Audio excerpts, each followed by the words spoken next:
Pasien kan usia tua, laki-laki umur 75 tahun.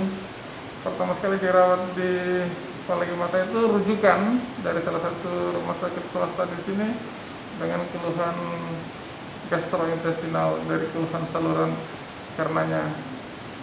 Dieksplorasi, dievaluasi sama dokter penanggung jawabnya, dicurigai sebagai pasien COVID gitu.